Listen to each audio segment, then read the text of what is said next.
Hello guys, welcome back to my YouTube channel Guruji Vishal educations hub में आपका स्वागत है।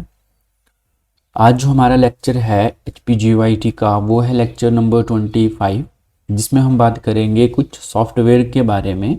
और ये क्लासेस ऐसी हैं जो स्टेट लेवल नहीं पर सेंटर लेवल कॉम्पिटिटिव एग्ज़ाम्स पे भी जितने भी आपके क्वेश्चंस बनते हैं कंप्यूटर से रिलेटेड, वो सारे आपके यहाँ से बनने के पॉसिबल चांसेस ज़्यादा हैं। ठीक है, तो आप यहाँ से बैंकिंग हो गया, एसएससी हो गया, रेलवे हो गया, जितने भी कंप्यूटर्स के क्वेश्चंस बनते हैं वहाँ से आपको बेनिफिट होने वाला है यहाँ से। तो चलिए आज की क्लास को हम शुरू करते हैं, जो कि आज हमारे टॉपिक का नेम रहने वाला है सॉफ्टवेयर। सभी एग्ज़ाम के लिए इम्पोर्टेंट हो जाता है ये वाला टॉपिक खुद में ही, क्योंकि सॉफ्टवेयर की जो डिमांड है आज की डेट में वो सबसे ज़्यादा है।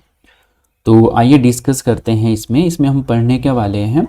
कुछ इसकी छोटे छोटे से टॉपिक्स रहेंगे, डेफिनेशंस, उनके टाइप्स ऑफ सॉफ्टवेयर की बात करेंगे, कुछ कैटेगरी के बारे में यहाँ पे बात करेंगे, और यहाँ पे कुछ लैंग्वेज ट्रांसलेटर्स होते हैं, कंपाइलर वगैरह, इंटरप्रेटर, उनके बारे में, और कुछ इनके एल्गोरिदम होते हैं उनके बारे में। तो कुछ 5 से 6 टाइप्स यहाँ पे कैटेगरी जो है टॉपिक्स, उनको हम डिस्कस करने वाले हैं सॉफ्टवेयर पे। तो आइए आज की क्लास को शुरू करते हैं। अगर चैनल को आपने सब्सक्राइब नहीं किया है तो जल्द से जल्द चैनल को सब्सक्राइब कर दें, ताकि वो सारी अपडेट आपको टाइम टू टाइम मिलते रहें। ठीक है, तो सबसे पहले मैं बात करता हूँ व्हाट इज़ सॉफ्टवेयर, क्या होता है।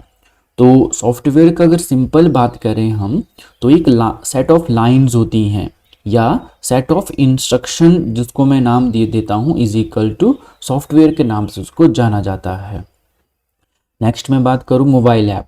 मोबाइल ऐप के अंदर भी जो भी सॉफ्टवेयर होते हैं उनको नाम दिया जाता है एप्लीकेशंस का। अगर मैं कुछ बात करूँ कि सोर्स कोड क्या होता है, इंपॉर्टेंट है सोर्स कोड। तो सोर्स कोड क्या होता है, code required to create a software. ऐसा कोड जो सॉफ्टवेयर को क्रिएट करने के लिए लगता है उसको बोलते हैं सोर्स कोड। ठीक है, मॉड्यूल क्या होता है मेरे पास, ये कुछ छोटी छोटी सी टर्म्स हैं वो जो डायरेक्ट एग्जाम पे पूछी जाती है, तो आपको ये टर्म पता होनी चाहिए। ठीक है, तो मॉड्यूल, मॉड्यूल की बात करूं मैं तो smallest unit of software is equal to module. Software क्या होता है, ऊपर भी हमने बात करी, सेट ऑफ लाइंस या सेट ऑफ इंस्ट्रक्शंस या कलेक्शन ऑफ मॉड्यूल के नाम से भी इसको जाना जाता है। और मॉड्यूल क्या होता है, स्मॉलेस्ट यूनिट ऑफ सॉफ्टवेयर, छोटे छोटे से। जैसे ह्यूमन बॉडी की बात करूं मैं, तो ह्यूमन बॉडी कैसे बनी होती है, एक स्मॉलेस्ट यूनिट होता है ह्यूमन बॉडी का, कौन सा, शेल। उसी शेल ऑफ कम्बिनेशन से ह्यूमन बॉडी आपकी पूरी मैन्युफैक्चर की गई है। ठीक है, तो ये सारी चीज़ें आपको पता होनी चाहिए। वैसे सॉफ्टवेयर का एक स्मॉलेस्ट यूनिट भी है, और उस यूनिट का क्या नाम है, मॉड्यूल। और कलेक्शन ऑफ मॉड्यूल को अगर मैं कंबाइन कर दूं बाय सोर्स कोड के जरिए, तो वो कहलाता है आपका इज इक्वल टू सॉफ्टवेयर।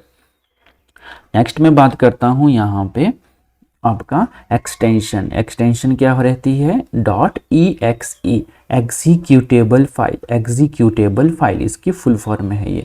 और हमने जितने भी पीछे सॉफ्टवेयर पढ़े, MS DOS हो गया, MS ऑफिस हो गया, MS एक्सेल हो गया, MS पावर पॉइंट हो गया, उनकी कुछ हमने एक्सटेंशंस पढ़ी थी। ठीक है, जैसे .exe, .doc, .png, ये सारी आपकी क्या रहती हैं, एक्सटेंशन। तो ये किसकी होती है, एक्सटेंशन सॉफ्टवेयर की होती है। ठीक है, नेक्स्ट मेरे पास आता है ऑब्जेक्ट कोड। ऑब्जेक्ट कोड क्या होता है, कलेक्शन ऑफ मशीन कोड या एग्जीक्यूटेबल फाइल। ठीक है, जो ऑब्जेक्ट कोड होता है वो क्या रहता है मेरे पास, कलेक्शन ऑफ एक्सटेंशन। सिंपल बात करूं मैं, कलेक्शन ऑफ मशीन कोड या एग्जीक्यूटिव। ये मशीन कोड क्या है, सोर्स कोड क्या है, ऑब्जेक्ट कोड क्या है, ये आगे आपको थोड़ी देर में पता लगने वाला है। ठीक है, थोड़ा सा मैं आपको समझा भी दूं। सोर्स कोड होता है जो कंप्यूटर के द्वारा उसको मिलता है, सोर्स वो कहाँ से जनरेट किया गया, उसका सोर्स क्या है, वो रहता है मेरे पास सोर्स कोड, जो कि एक सॉफ्टवेयर को क्रिएट करने में आपकी हेल्प करता है। और अगर ऑब्जेक्ट कोड की बात करूं मैं, तो जो छोटी छोटी सी फाइल्स होती हैं उनकी एक्सटेंशन जो होती है उसके कॉम्बिनेशन से ऑब्जेक्ट कोड बनाया जाता है, जो कि आउटपुट देने पे हेल्पफुल होता है। ठीक है, नेक्स्ट आता है मेरे पास यहाँ पे एक टर्म आती है पैचेस। तो पैचेस का मतलब क्या होता है, आपने पर सुना भी होगा, पैच लगाते हैं किसी भी चीज़ पे। तो पैच का मतलब यहाँ पे रहता है ऑनलाइन रिपेयर ऑफ बग्स। जितने भी आपके बग्स आते हैं सॉफ्टवेयर पे, कुछ एरर आ जाता है या बग आ जाता है, तो उसी को ही ठीक करने के लिए कंप्यूटर में एक टर्म आती है पैचेस, और available for free of cost, और ये फ्री ऑफ कॉस्ट रहता है। नेक्स्ट मैं बात करूं ओला, EULA ओला, तो end user license agreement, end user license agreement के नाम से इसको जाना जाता है। And contract between user and publisher, एक कॉन्ट्रैक्ट होता है यूजर और पब्लिशर्स के, ठीक है। अगर मैं सिंपल बात करूं, आपने एक सॉफ्टवेयर परचेज किया, सपोज MS ऑफिस आपने परचेज किया, और MSF ऑफिस जब आपने परचेज किया तो उसके अंडर आपके पास बहुत सारे सॉफ्टवेयर देखने के लिए मिलते हैं, जैसे MS ऑफिस हो गया, MS एक्सेल हो गया, MS पावर पॉइंट हो गया, ठीक है। तो जब मैंने ये MS ऑफिस परचेज किया, तो जब ये किसी ने बनाया है, यहाँ पे एक की लगती है जिसका नाम होता है प्रोडक्ट की, वो मुझे पैसे देके या परचेज करनी पड़ती है, तब जाके वो मुझे उसका लाइसेंस मिलता है, ठीक है। आज की डेट पे तो उसको यूज़ वैसे भी कर सकते हैं, ऑनलाइन मोड बहुत सारे आ गए हैं जिसके आप परचेज बिना किए हुए भी आप इस चीज़ को यूज़ कर सकते हो, ठीक है।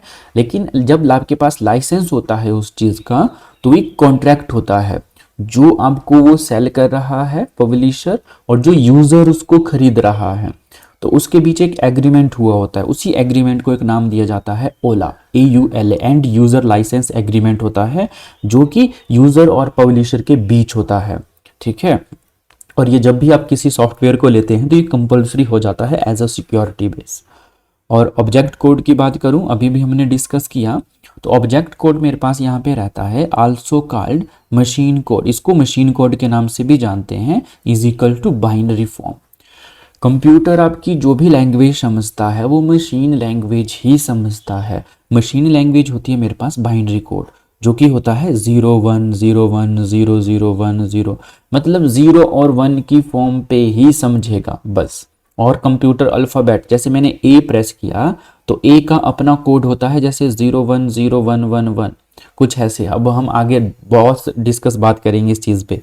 जैसे मैंने 2 प्रेस किया, तो 2 प्रेस किया तो कंप्यूटर 2 नहीं समझेगा, वो बाइनरी लैंग्वेज समझता है। जैसे 2 का कोड होता है 0001, कुछ इस प्रकार से 00011, 0011 या 0012, 0034, 0011, मतलब 0 और 1 की फॉर्म पे ही आपकी एक मशीन लैंग्वेज होती है जो कि कंप्यूटर आपका समझता है। और उसी कंप्यूटर जो आपके मशीन कोड होते हैं उसी को ही एक नाम दिया जाता है ऑब्जेक्ट कोड का। That's it. नेक्स्ट मैं बात करता हूं टाइप ऑफ सोर्स कोड। जो सोर्स कोड होते हैं आपने पीछे पढ़ा, ठीक है। जो सोर्स कोड होता है वो क्या रहता है, जो एक सॉफ्टवेयर को क्रिएट करने में हेल्प करता है, उसी को ही सोर्स कोड के नाम से जाना जाता है। तो सोर्स कोड जो रहता है मेरे पास वो 2 टाइप्स के रहते हैं। एक रहता है open source software, open source code sorry, और दूसरा रहता है closed source soft code. Open source code और क्लोज सोर्स। ओपन सोर्स आगे भी हम बात करेंगे, ओपन सोर्स सॉफ्टवेयर और closed source software. Open source का मतलब होता है जो सभी के लिए फ्री होता है, और क्लोज्ड सोर्स सॉफ्टवेयर का मतलब होता है जो परचेज करना पड़ता है, खरीदना पड़ता है हमें। लेकिन यहाँ बात हो रही है कोड की, एक ऐसा कोड ओपन सोर्स में जो फ्री ऑफ कॉस्ट मिलता है, प्लस एडिटिंग अलाउड, इसमें आपकी एडिटिंग भी अलाउड होती है। जैसे मैं एग्जांपल बात करूं, एंड्रॉयड ऑपरेटिंग सिस्टम हो गया मेरे पास, लाइनक्स ऑपरेटिंग सिस्टम हो गया, वी सोर्स मोबाइल हो गए आपके, एंटीवायरस हो गया जैसे एबास्ट, तो ये सारे के सारे ओपन सोर्स कोड होते हैं। और ओपन सोर्स सॉफ्टवेयर के नाम से भी इनको मैं जान सकता हूँ, सिंपल अगर बात करूँ मैं तो। नेक्स्ट मेरे पास यहाँ पे आता है क्लोज्ड सोर्स। तो क्लोज सोर्स क्या रहता है, ये प्रोप्राइटरी कोड, इसको प्रोप्राइटरी कोड के नाम से भी जाना जाता है, और रिस्ट्रिक्टेड बाय द डेवलपर। इसमें रिस्ट्रिक्शन लगाई जाती है डेवलपर के द्वारा कि आप इसको ऐसे परचेज नहीं कर सकते। आपको इसके अगर आपको की चाहिए, आपको ये परचेज करना होगा तो आपको यहाँ पे पेमेंट करनी पड़ेगी। जैसे मैं बात करूँ MS ऑफिस हो गया, टैली हो गया, ERP हो गया, SAP हो गया, ये सारे के सारे मेरे पास क्लोज्ड सोर्स कोड होते हैं। और अगर इनमें इन्हीं सॉफ्टवेयर के बारे में अगर बात करूं तो ये क्लोज्ड सॉफ्टवेयर के नाम से भी जाने जाते हैं। सही है। नेक्स्ट मैं बात करता हूँ types of software. Important slide है बहुत ज़्यादा, वेरी वेरी इंपॉर्टेंट। और वैसे भी ये पूरा चैप्टर ही इंपॉर्टेंट हो जाता है ऑल कॉम्पिटिटिव एग्जाम्स, चाहे आपके सेंटर्स हो as well as HP all competitive state level exams हो। तो जब टाइप्स ऑफ सॉफ्टवेयर के बारे में अगर मैं बात करूं यहाँ पे, तो सबसे पहले यहाँ पे देखने के लिए मिलता है मेरे पास फ्रीवेयर। फ्रीवेयर, तो फ्रीवेयर जो सॉफ्टवेयर होते हैं वो क्या होते हैं, टोटल फ्री रहते हैं सभी के लिए। जैसे VLC मीडिया प्लेयर हो गया, इंटरनेट एक्सप्लोरर हो गया, और अदर जितने भी आपके ब्राउज़र हो गए, क्रोम, इंटरनेट एक्सप्लोरर, मोजिला, आपकी फायरफॉक्स, ये सारे के सारे आपके फ्रीवेयर सॉफ्टवेयर होते हैं। सेकंड नंबर पर आता है मेरे पास यहाँ पे मालवेयर। तो मालवेयर सॉफ्टवेयर क्या रहते हैं, ये मैलिशियस या डिस्ट्रक्टिव सॉफ्टवेयर के नाम से इसको जाना जाता है। और ये ट्रोजन हॉर्स जैसे एग्जांपल आ गया, वायरसेस जितने भी हो गए आपके, एवेस्ट हो गया, ये जितने भी जो हैं वॉर्म्स होंगे आपके, रूट किट्स होंगी। देखो मालवेयर एक ऐसे सॉफ्टवेयर होते हैं जो कंप्यूटर को बूस्ट करने में हेल्प करते हैं। जैसे उस पर एंटीवायरस को ढूंढने में हेल्प करेंगे। कुछ आपके अगर मैं बात करूँ यहाँ पे क्लीन अप के लिए कुछ जैसे कुछ कैशेज अगर भर जाती है, मेमोरी आपकी फुल हो जाती है, तो उसको रिमूव करने के लिए कुछ अदर सॉफ्टवेयर्स आते हैं, तो उनको ही कुछ मालवेयर के नाम से यहाँ पे जाना जाता है। थर्ड नंबर पे बात करूँ मैं शेयरवेयर। तो शेयरवेयर सॉफ्टवेयर क्या होते हैं, ये आपके फ्री ऑफ कॉस्ट रहते हैं प्लस पेड भी रहते हैं, जैसे आपके एंटीवायरस। तो जैसे आ जाता है कैश पैरिकी, ये सॉफ्टवेयर का नाम है, और जैसे क्विक हील, कुछ एंटीवायरसेस हैं ये। तो ये सारी चीज़ें किस में आ जाती हैं, आपकी शेयरवेयर्स पे। नेक्स्ट मैं बात करता हूँ ट्रायलवेयर। तो फोर्थ नंबर पर मेरे पास आता है ट्रायलवेयर। इसके क्या काम होता है, इज इक्वल टू शेयरवेयर के नाम से भी इसको जाना जाता है, उसके इक्वल ही है लिमिटिंग टाइम फ्री ट्रायल। जैसे कुछ अगर सॉफ्टवेयर आप डाउनलोड करते हो तो उसमें आता है 30 डे ट्रायल, आता है ना वहाँ पे लिखा हुआ कि 30 डे आपका ट्रायल के लिए है, उसके बाद आपको यहाँ पे पेमेंट करनी पड़ेगी। तो उन सॉफ्टवेयर को नाम दिया जाता है ट्रायलवेयर का। फिफ्थ नंबर पर आता है मेरे पास नागवेयर। तो नागवेयर क्या रहता है यहाँ पे, ये एनोनीवेयर के नाम से जाना जाता है, इज इक्वल टू वीवेयर is equal to popup alert. जो पॉपअप शो होते हैं मुझे किसी भी इसमें, जैसे फ्री बट सेंड नोटिफिकेशन, होते तो फ्री है लेकिन नोटिफिकेशन सेंड करते हैं। अगर मैं बात करूं तो जैसे क्रोम पे भी आपको ढेर सारी एक्सटेंशन ऐसी मिल जाती हैं जो कि एक नागवेयर का काम करते हैं। ठीक है, जैसे मैं बात करूं एड ब्लॉकर करके .com करके आता है, एड ब्लॉकर। तो एड ब्लॉकर मेरे पास वहाँ पे नागवेयर है। जैसे ही आपकी इसमें ऐड आती है वो पॉपअप शो हो जाता है कि आपकी इसमें ऐड आ रही है, तो इसको मैं स्टॉप कर रहा हूँ, ऑटोमेटिक काम करते हैं और फ्रीवेयर रहते हैं। उसी को ही आप नागवेयर के नाम से यहाँ पे जाना जाता है। तो टोटल आपके पास 5 सॉफ्टवेयर हो गए, कौन कौन से, फ्रीवेयर, मालवेयर, शेयरवेयर, ट्रायलवेयर और नागवेयर के नाम से। ठीक है, नेक्स्ट मैं बात करता हूँ types of software broader concept के नाम से। ब्रॉडर कंसेप्ट होता है मतलब कुछ जैसे टाइप ऑफ सॉफ्टवेयर आपने कितने कितने टाइप्स पे उसको बांटा गया है, वैसे ही कुछ टाइप ऑफ सॉफ्टवेयर रहते हैं जिसको अलग कैटेगरी के हिसाब से डिवाइड किया गया है। तो नंबर 1 यहाँ पे आता है सिस्टम सॉफ्टवेयर। सिस्टम सॉफ्टवेयर क्या होता है, मोस्ट इंपॉर्टेंट है ये भी। तो इसमें बात करूँ तो ये यूटिलिटी सॉफ्टवेयर के नाम से भी जाना जाता है। ऑपरेटिंग सिस्टम्स इस पे काम करता है। कंपाइलर की बात करूँ मैं, इंपॉर्टेंट है। लैंग्वेज ट्रांसलेटर यहाँ पे होता है और डीबगर यहाँ पे काम करता है जो कि कंपाइलर होता है। और मेरे पास इंटरप्रेटर और असेंबलर सिस्टम सॉफ्टवेयर हैं ये सारे के सारे। ड्राइवर जो होते हैं ये भी is equal to software to run hardware. Driver का काम होता है जो सॉफ्टवेयर को रन करता है हार्डवेयर से। फर्मवेयर अगर मैं बात करूं is equal to hardware plus software, तो वो होता है मेरे पास फर्मवेयर, जो कि आपने अभी तक नहीं आगे डिस्कस करते हैं। और तो ये फर्मवेयर जो होता है ये हार्डवेयर प्लस सॉफ्टवेयर का कॉम्बिनेशन होता है। और BIOS basic input output system, remote और एम्बेडेड सिस्टम पे इसका यूज़ किया जाता है। तो ये सारे के सारे आपके पास सिस्टम सॉफ्टवेयर का काम करते हैं। नेक्स्ट मैं बात करता हूँ यहाँ पे एप्लीकेशन सॉफ्टवेयर 2, जो दूसरा टाइप है। तो एप्लीकेशन सॉफ्टवेयर होते हैं जो एज एप्लीकेशन यूज़ किए जाते हैं, जैसे MS ऑफिस हो गया, ERP हो गया, एंटरप्राइजेज रिसोर्स प्लानिंग, जैसे SAP हो गया, सिस्टम एनालिटिक, और मीडिया प्लेयर हो गया, VLC हो गया, विंडोज़ प्लेयर हो गए, ब्राउज़र्स हो गए आपके, अकाउंटिंग सॉफ्टवेयर जितने भी होंगे जैसे टैली, और कस्टमाइज सॉफ्टवेयर जितने भी सॉफ्टवेयर होते हैं जिसको हम कस्टमाइज कर सकते हैं अपने अकॉर्डिंग, अपने काम के अकॉर्डिंग, तो वो सारे सारे मेरे पास एप्लीकेशन सॉफ्टवेयर होते हैं। इंपॉर्टेंट है, याद रखना है। सिस्टम सॉफ्टवेयर वो सॉफ्टवेयर होते हैं जो ऑटोमेटिकली जब आप विंडो इंस्टॉल करते हो तो सिस्टम के साथ आते हैं वो, ठीक है। जैसे यूटिलिटी सॉफ्टवेयर, ऑपरेटिंग सिस्टम हो गया, पहले से ही होगा उसमें, कंपाइलर हो गया आपका, इंटरप्रेटर असेंबलर हो गया, ड्राइवर्स हो गए, फर्मवेयर हो गया, कुछ एम्बेडेड सिस्टम्स हो गए। तो ये सारे के सारे सॉफ्टवेयर सिस्टम सॉफ्टवेयर के अंतर्गत आपके अंडर आते हैं। और एप्लीकेशन सॉफ्टवेयर जिसको बाद में इंस्टॉल किया जाता है, ठीक है, जो कि आपकी नीड के अनुसार रहते हैं, जैसे MS office, ERP, SAP, media player, VLC, Windows player, browsers, accounting software example जैसे टैली, कस्टमाइज सॉफ्टवेयर, ये सारे के सारे आपके पास एप्लीकेशन सॉफ्टवेयर का काम यहाँ पे करते हैं।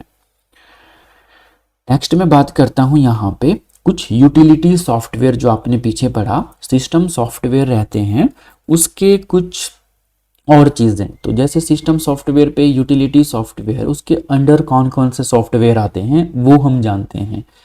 जैसे यूटिलिटी सॉफ्टवेयर अभी भी बोला मैंने, ये सिस्टम सॉफ्टवेयर होते हैं ऑटोमेटिकली, और कंप्यूटर टूल के नाम से भी इनको जानता है, और ये यूज़ किए जाते हैं कंप्यूटर की स्पीड को इंक्रीज करने के लिए। हम यूटिलिटी सॉफ्टवेयर का यूज़ यहाँ पे करते हैं। तो सबसे पहले हम बात करते हैं यहाँ पे एंटीवायरस। ये मेरे पास एक यूटिलिटी सॉफ्टवेयर है। कैसे वर्क करता है? तो ये काम करता है protect against malware and viruses. जो भी मालवेयर होता है आपका और वायरसेस होते हैं, उनको प्रोटेक्ट करने के लिए हम किसका यूज़ करते हैं यहाँ पे? एंटीवायरस का। नेक्स्ट मैं बात करूँ यहाँ पे डिस्क क्लीनर। डिस्क क्लीनर आता है एक, वो भी यूटिलिटी सॉफ्टवेयर है। ये रिमूव जंक और टेम्परेरी फाइल को रिमूव करने के लिए हम डिस्क क्लीनर का यूज़ करते हैं। थर्ड नंबर पर आता है डिस्क डीफ्रैगमेंटर। इसका काम होता है separate used and unused space in memory. जो भी आपकी मेमोरी में यूज़ हो रही है, अनयूज मेमोरी हो रही है, उसको डीफ्रैगमेंट कर देता है, अलग कर लेता है। और make retrieve delete and faster. और ये जो आपकी फाइल अगर डिलीट हो गई हो रिसाइकल बिन में, तो उसको रिट्राइव करने के लिए या उसको डिलीट फास्टर करने के लिए इसका यूज़ किया जाता है। नेक्स्ट मैं बात करूँ यहाँ पे डिस्क बैकअप। तो डिस्क बैकअप का काम रहता है create backup copies of disk data. तो बैकअप करता है ये डिस्क डाटा को कॉपी से, कॉपी करता है बैकअप की, ठीक है, फाइल को क्रिएट करने में हेल्प करता है। तो वो होता है डिस्क बैकअप सॉफ्टवेयर। नेक्स्ट आता है डिस्क कंप्रेशन। ये भी एक सॉफ्टवेयर है, यूटिलिटी सॉफ्टवेयर है, सिस्टम सॉफ्टवेयर है, जिसका काम होता है compress disk data to save space. जैसे आपकी यहाँ पे अगर मैं बात करूँ 1 GB की मेरे पास कोई फाइल है, तो उसको कंप्रेस कर दिया जाता है सपोज 200 MB पे या 300 MB पे। तो उसको उस फाइल को कंप्रेस कर दिया गया। वो किसका काम होता है? डिस्क कंप्रेशंस का, ताकि स्पेस कम से कम वहाँ पे यूज़ हो, ठीक है। नेक्स्ट मैं बात करता हूँ यहाँ पे इम्पॉर्टेंट है लैंग्वेज ट्रांसलेटर, जो कि सिस्टम सॉफ्टवेयर के अंडर ही आते हैं, जो कि एक लैंग्वेज ट्रांसलेटर का काम करते हैं, डीबगर का काम करते हैं। लैंग्वेज ट्रांसलेटर का काम होता है कौन सी लैंग्वेज किस लैंग्वेज में चेंज होती है। देखो अभी तक आपने 2 लैंग्वेज पढ़ी पीछे, एक बाइनरी लैंग्वेज पढ़ी और उसी को ही एक दूसरे नाम से जाना जाता है मशीन लैंग्वेज में, ठीक है। तो उसी चीज़ में थोड़ा सा हम यहाँ पे काम करते हैं। सबसे पहले मेरे पास आता है यहाँ पे कंपाइलर। इंपॉर्टेंट है, मोस्ट IMP, ठीक है। कंपाइलर का यहाँ से पहले भी क्वेश्चंस बन चुके हैं। तो कंपाइलर का काम क्या होता है? ये हाई लेवल लैंग्वेज को मशीन लैंग्वेज में कन्वर्ट करता है। That's it. High level language एक ऐसी लैंग्वेज होती है जो ह्यूमन बीइंग नहीं अंडरस्टूड कर सकता है, वो ओनली आपका कंप्यूटर ही अंडरस्टूड कर सकता है हाई लेवल लैंग्वेज। तो कंपाइलर का काम होता है हाई लेवल लैंग्वेज को मशीन लैंग्वेज में कन्वर्ट करना या सोर्स कोड को ऑब्जेक्ट कोड में चेंज करना। ओके, तो ये ट्रांसलेट करता है ऑल एट वंस, एक ही बार में, error shown after complete compilation, और एरर शो करता है बाद में जब कंप्लीट इसका कंपाइल हो जाता है। ठीक है, उसके बाद नेक्स्ट बस इतना याद रखना है कि कंपाइलर का एक ही काम होता है, हाई लेवल लैंग्वेज को मशीन लैंग्वेज पे कन्वर्ट करना या सोर्स कोड को ऑब्जेक्ट कोड में चेंज करना। सेकंड नंबर पर आता है मेरे पास यहाँ पे इंटरप्रेटर।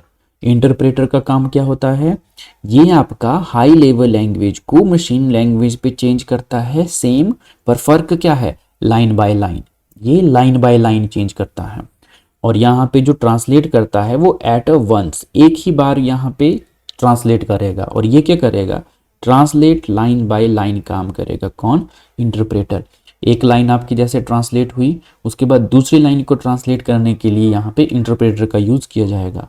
और ये एरर जो शो करेगा वो इमीडिएटली वहाँ पे एरर शो करेगा, जैसे Java uses both compiler and interpreter.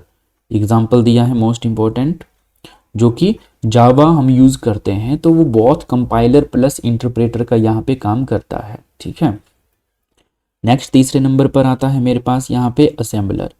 Assembler क्या करता है, असेंबली लैंग्वेज को मशीन लैंग्वेज पे कन्वर्ट करता है। असेंबलर का काम क्या होता है, convert low level language assembly code, low level assembly code होते हैं उसको बाइनरी मशीन कोड में क्या करते हैं, चेंज करते हैं। वो किसका काम होता है, असेंबलर का। ठीक है, मोस्ट इंपॉर्टेंट लेक्चर है, बार बार बोल रहा हूँ, ये चीज़ आपकी हर कॉम्पिटिटिव एग्जाम्स पे जहाँ पे अगर कंप्यूटर्स के क्वेश्चंस बनते हैं तो सॉफ्टवेयर टॉपिक से आपको क्वेश्चंस देखने के लिए मिलेंगे ही मिलेंगे। ठीक है, तो आई होप कि आपको ये सारी चीज़ें अच्छे से अंडरस्टूड हो रही होंगी। नेक्स्ट मैं बात करता हूँ कैटेगरी ऑफ सॉफ्टवेयर।